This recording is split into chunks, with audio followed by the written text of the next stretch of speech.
Hello, everyone. Good afternoon. This is Nicole Celine from I am your host of Black Girl Joy. Today, I want to talk about perimenopause and menopause, right? Today's topic is going to be odor. Let's talk about odor. Your vaginal smell after 50, right? So, our vagina changes as we age. After menopause, you may experience noticeable changes in smell, among other changes that you may have, right? The smell can be confusing at times, and you may be embarrassed to talk about it, but you should. It's essential that you talk about it, ladies, because it happens to the best of us. Our bodies are changing after 50. Our bodies are changing always as women, from young women, from little girls to young women, to young adults, to women, and then now to perimenopausal and menopausal women. I find that it's essential that we talk about this with our girls, with our women, with young women, telling them and explaining to them the necessity in taking care of their hygiene, right? And especially in taking care of themselves, and even those private areas like our vagina. It is very important, as a woman myself, having a girl child, I have made it very top of the line for my daughter, and always telling her, making sure that, you wash and you do the necessary things, having clean underwear, just the basics. And as we get older, things change. And I find it that we're not talking about that. We're talking about everything else but that. And there aren't too many people that are talking about the vaginal odor that happens when menopause starts to set in, right? Our vaginas are naturally acidic. And after menopause, your vagina becomes more alkaline, right? And we've heard about balancing our pH balance and all of that, because when our pH balance is off, there's an odor that comes from that. And I'm gonna say this, ladies, as a woman, I've always been mindful when I've worked in an office and I sit on a chair, right? And especially if it's a chair of material, many a times I've seen people look at me like I'm crazy, but I turn around once I get up and I smell the chair. And they're like, "Why are you doing that?" I'm like, "Because I know I give off an odor." And sometimes at the time when I was having my cycle, I wanted to make sure that even though I had on a pad, I still wanted to make sure that the chair smelled clean, it smelled fresh, and it didn't have an odor that I didn't leave an odor behind, right? And because sometimes, even as a young person, you can have a UTI, you can have a vaginal infection, you can have something going on down there and you don't take notice. I, unfortunately or fortunately, am one of those people that I take notice of my fragrance and making sure that I leave a fragrance and not an odor behind. So, even so, now as my estrogen levels are changing, it's dropping, I run the risk of a UTI or vaginitis or things like that. And so I try to take extra precaution to be mindful and careful, right? So I hope that today's talk, helps you to take a step forward and do the things that you need to do for self-care for you, right? So so yes, ladies, I did say that I smell my underwears, I smell my pants, I smell all the things and where my private parts are touching, to make sure that it's clean, and that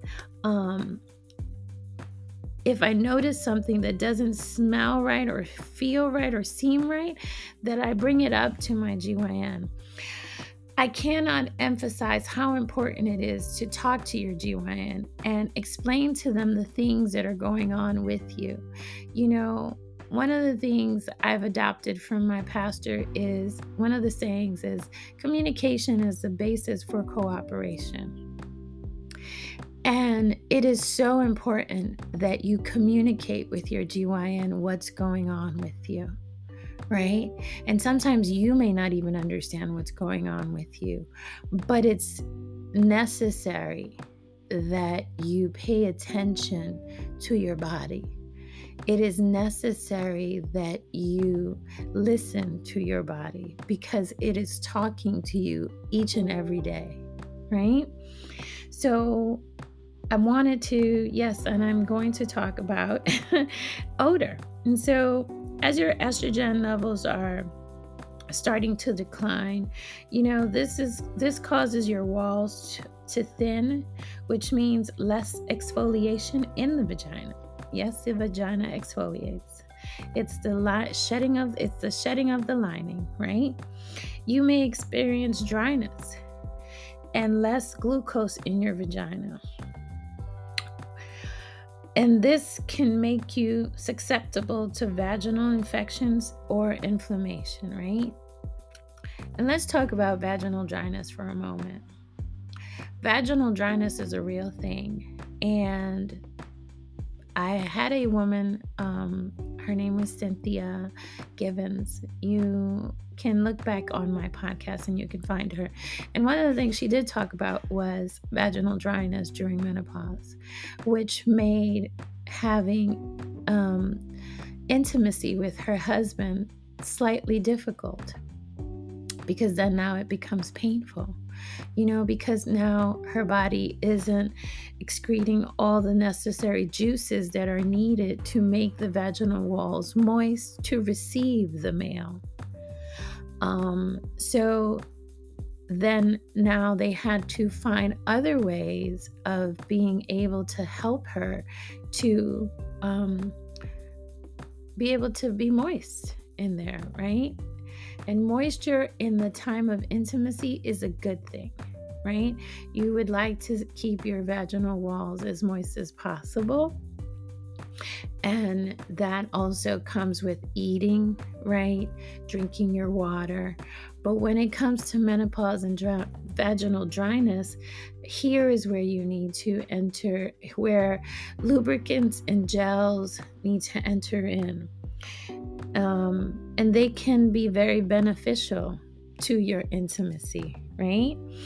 And you can make it fun and inviting without it having to be intimidating for the both of you, because that's something that's very intimate between the both of you. So that is a conversation that needs to be had, so that your husband or your partner can understand, this is what's going on. These are the changes that are happening, and this is why.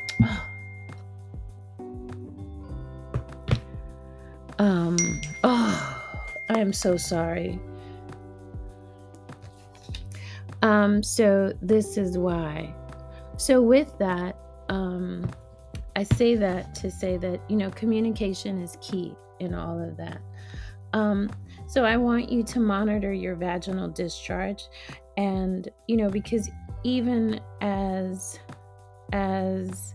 we get older, we need to monitor our discharge, because when we are when we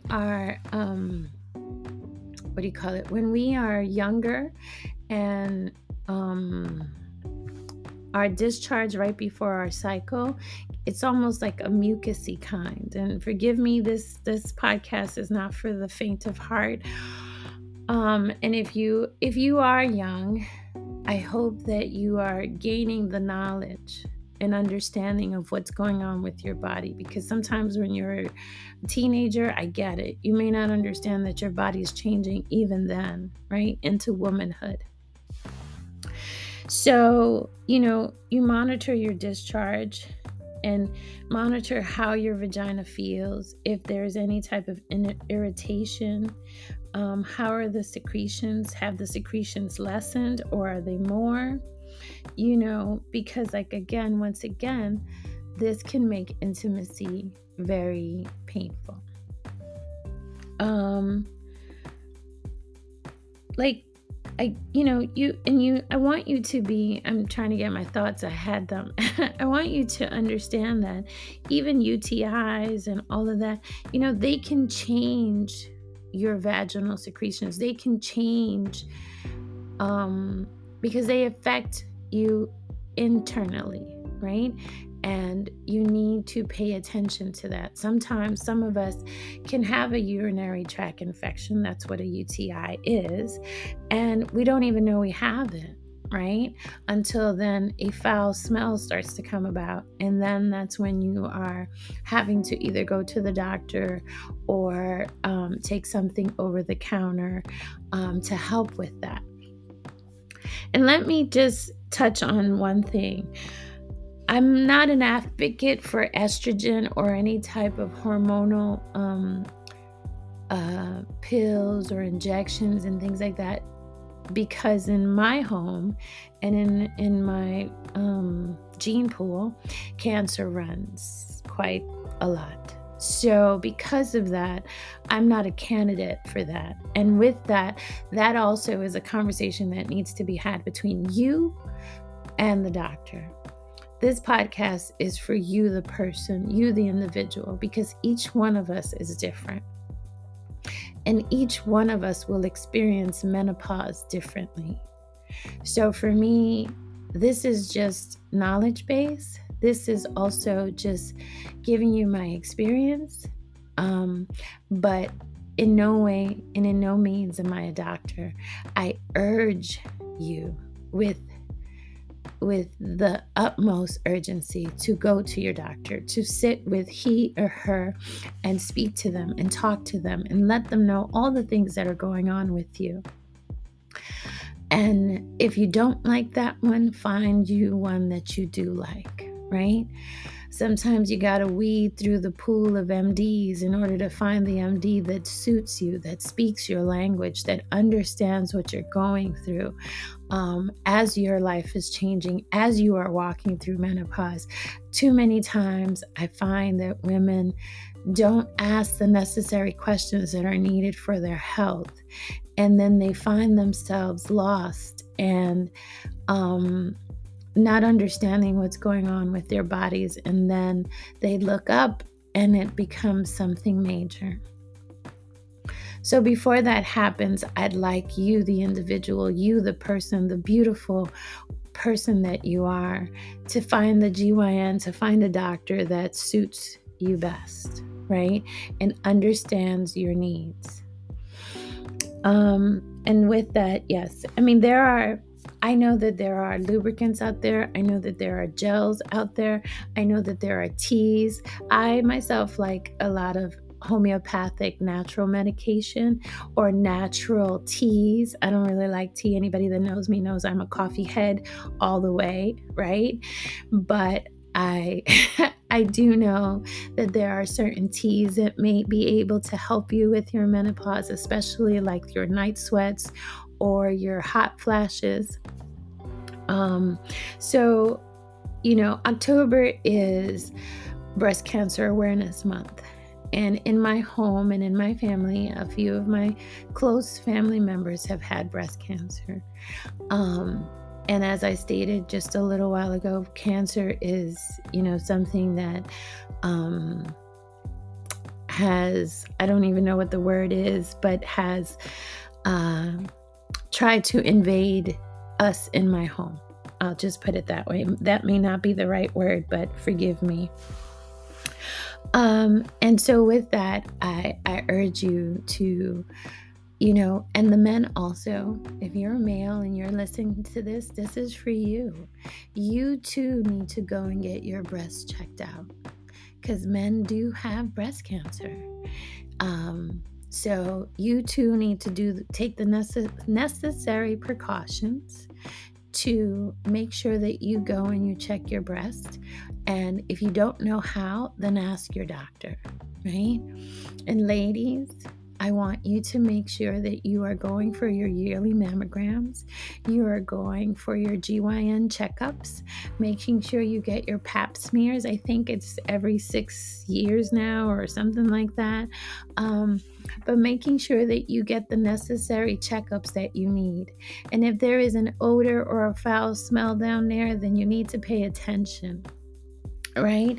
And speak to your doctor and make sure that you get that also checked out. Because that's important. That tells you where your body's at. That's a gauge for your body, right? Odor, smells, things that don't smell right is a gauge for something's going on inside, internally. And I want you to go and check that out, because my desire at the end of the day is that as we embrace our journeys and what has been placed before us, that you will embrace it. Sometimes it's not easy looking in the mirror and understanding what's going on with your body. You know, I am in the over 50 crowd, and I am still learning each and every day what's going on with my body as it's changing, as I'm noticing different things. And I'm not talking about the superficial stuff, the wrinkles or any, I mean the other things that's going on. I get my yearly checkups. I see my GYN. Sometimes I talk to my GYN and I'm like, look, these are the things that are happening to me. What is going on? Am I losing my mind?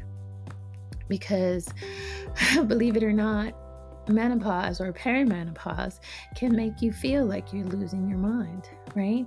I noticed that I've always used all natural deodorants under my arms. I used to break out really badly, whether it was with Secret or any of those type of deodorants. So I had to start using Tom's and a few all natural deodorants as I was growing as a woman. And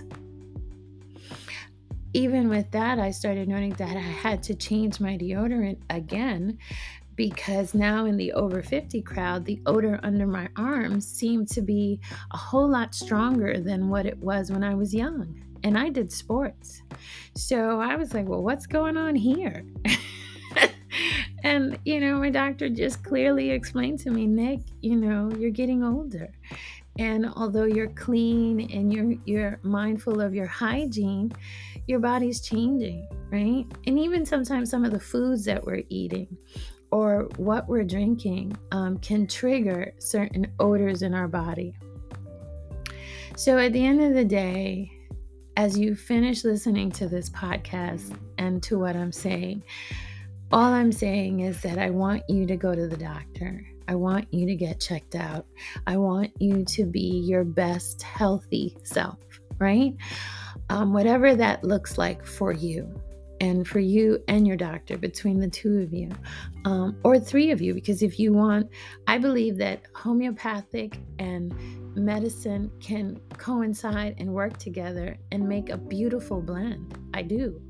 But you have to find what works for you, the individual. You have to find what's best for you.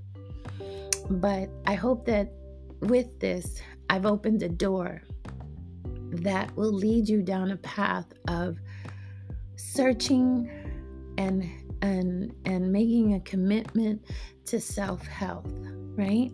And being your best healthy self. And how, we talk about, what's the word I want to use? We talk about just helping ourselves and being healthy and resting. Resting plays a part also. When you have these hot flashes, they come out of nowhere. There is, for me, there is no trigger. It just, it starts from the bottom of my feet and it goes all the way up. And when they come on, mine's kind of lasts a little longer than I feel that should be normal. And even at times when the night sweats, those come on and I'm fan is on, fan is off, fan is on, fan is off. And I'm like, okay, God, can I get a break in between all of this? And for some, they have none of these issues. And that's a beautiful thing. God bless you. But for the rest of us who are struggling with perimenopause and menopause, I urge you to find what you need to help you to walk through this journey as I am.